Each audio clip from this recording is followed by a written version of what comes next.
apologetics must be a part of church discipleship. That's why morality is relative in Americans throughout the West today, because man now determines truth. And I believe that that's why the nation is in the state it's in, because they don't know the Word of God, and because the church has failed, in a sense, to hold forth the Word of God in the midst of a crooked and perverse generation. Welcome to Heritage of Truth. Today we welcome back Del Tackett. It's so good glad to be back. have you. It's a blessing to be back with you. Now you did what do they call it? Issuing or whatever. It's called an encore, I think. An encore. Like the film, yeah, when they Genesis redo history. it, they call it an encore. And this Okay. time they did an anniversary encore, which is they've never done before. It's Okay. quite interesting. It's an important movie because, as I was telling you off camera, I was one of those college students that when I went to college, I believed in God, and when I left college, I didn't. I had atheist professors, and they taught evolution as truth, and I was, a young, impressionable college student, and I believed what they told me, and they said, your parents meant well, but, this is all a myth. And that happens by the millions, it really does. And this was a lot of years ago, and it's gotten much worse. So what you're doing is really, really important with this movie. Well, that's why I did it. I mean, I have a deep heart for college students, but it's not just college students. It's basically the evangelical Christian world today is being heavily influenced by what is called Theistic Evolution. And that thought is beginning to change the whole historical narrative of Genesis into a myth or metaphor. And once we lose that, we lose the foundation of a biblical worldview. That's true. That's absolutely true. I even see it as an attack upon the character of God, because if God created an evolutionary process in order to bring about life, then he created a process that he must have thought was good, that he must have been delighted in, a process in which death and suffering of the weak was the objective. And the strong, their role in this process was to destroy the weak. But everything we know about God is the opposite. God is the one who stands up for the oppressed. He stands opposed to the oppressor. He calls us to care for the weak and the needy. And so everything that we know about the character and nature of God is contrary to a God who would create an evolutionary process that would use death and suffering in order to bring about his created realm. That doesn't And how make could sense he have for called that good? I don't think he could have. Yeah. That's impossible. That's why it doesn't fit in a biblical worldview. And almost all of our biblical worldview is rooted on those things that we find there in those passages in Genesis. Not only God being the creator, but who we are. We're not a rat or a pig or a dog, a lucky germ, that we're made in the image of God, and we've been given a special role of stewardship in this creation. All that comes from that narrative in Genesis, and our understanding of evil and death, and God pointing to the coming seed, the Messiah, and the judgment of God, the start of languages, all of that is there. Genesis is foundational. It is foundational to all of a biblical worldview, and that's I don't think anything makes sense except in the light of Genesis. I agree.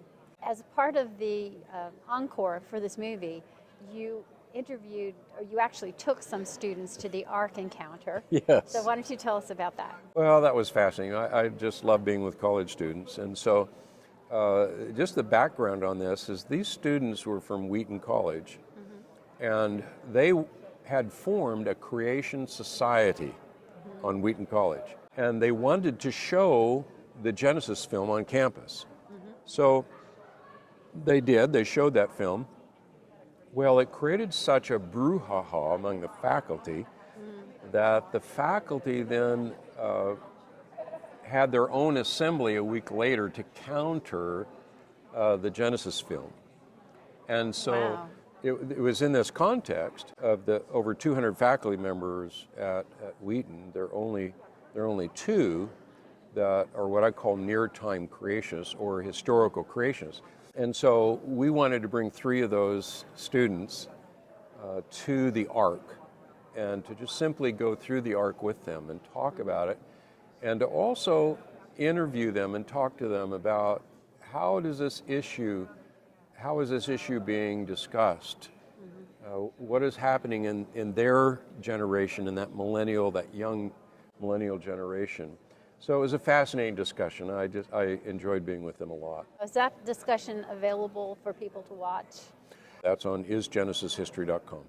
Isgenesishistory.com, Yep. which is the website for the movie. That's correct. Yeah. That's okay. correct. Yep. Well, is there anything on the horizon that you're working on? There is, and I am very excited about it. I've been working on this for years. Everything that I've done up to this point has been to do my part to help build a biblical worldview in the body of Christ.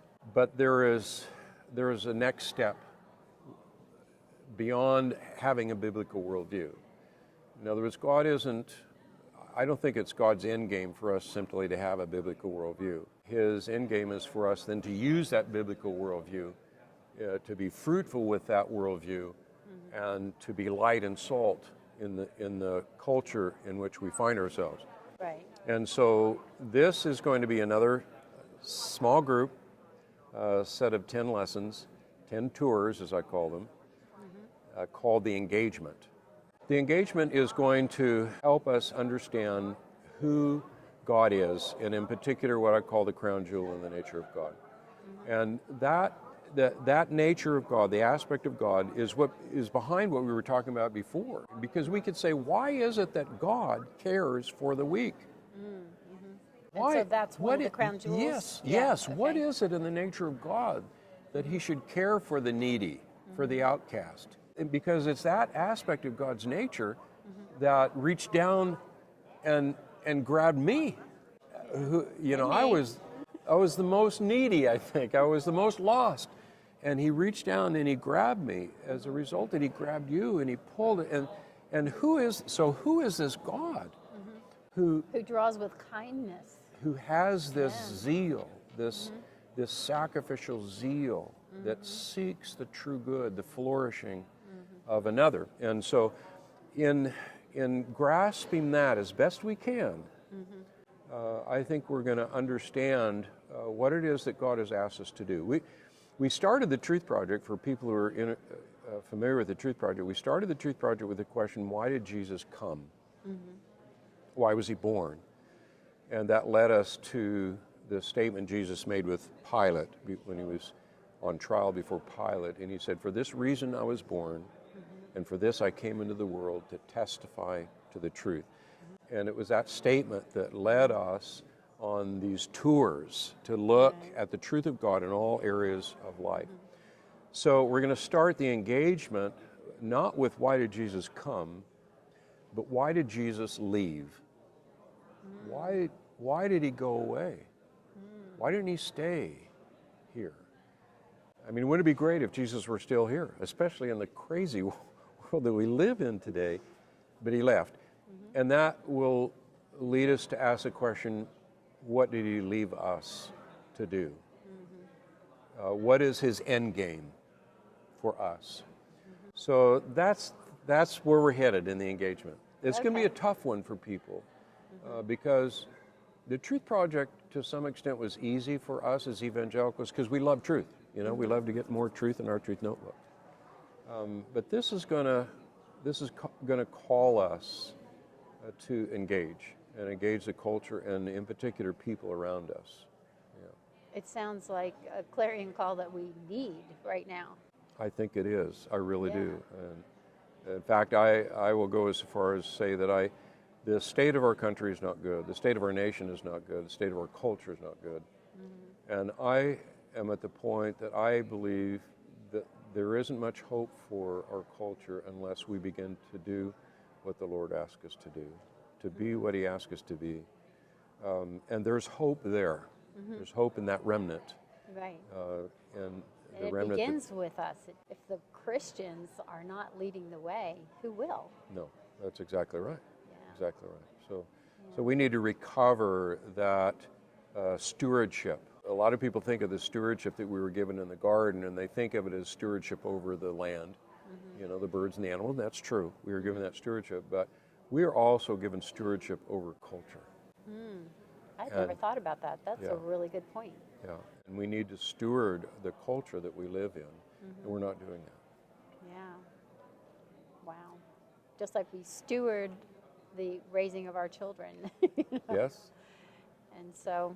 All of those social institutions and culture. Now, if the Lord allows us, after we do the engagement, then I want to do one more, and then He can take me home. Do one more small group study that we'll call the restoration.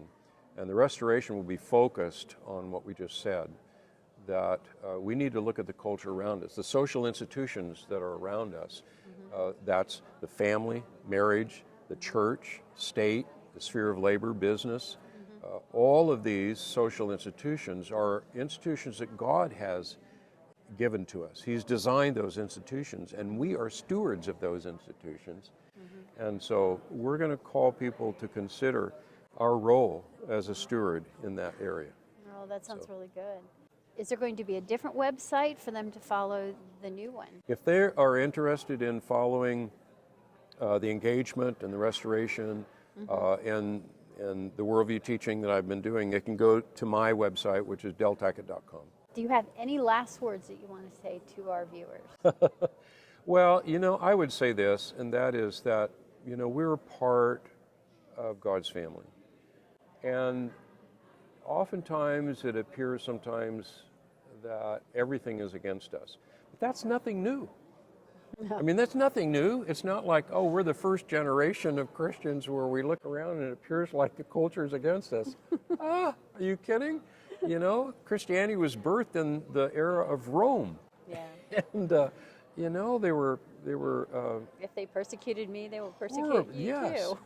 And so we need to get away from, and I'm talking to myself here, so if anybody wants to listen, we need to get away from the whining, from the poor me's, because that's what Elijah did on the mountain. Remember when, after he had that great victory on Carmel, and he's running down the mountain, and Jezebel goes, boo, and he runs away, and he's in the cave, and God calls him out, and he says, Elijah, what are you doing here? And remember, Elijah went into this, poor me, well, I'm the only one left, I've been faithful, they're trying to get me in. And God, thunder and lightning and all that stuff, and he runs back in his little cave, and then God calls him back and says, Elijah, when God asks you once, we better answer, but he asked you twice, you better think about maybe your first answer wasn't right. And so God has to say, Elijah, what are you doing here? And the poor me's. And that's when God said, I have reserved for myself a remnant in the land. Yep. And now you go appoint your successor. So I don't want people to have God appoint their successor. We need to stop whining. We need to realize we're a remnant in this land, and we need to recognize what that means, and to be strong in the strength of the Lord, and not to shrivel up, not to let the enemy buffalo us into thinking that he's won. Yeah, that's right. That's what I'd say. Wow. Well, thank you so much My for being pleasure. our guest again. It's my pleasure. God bless you. Thank you. You too. I know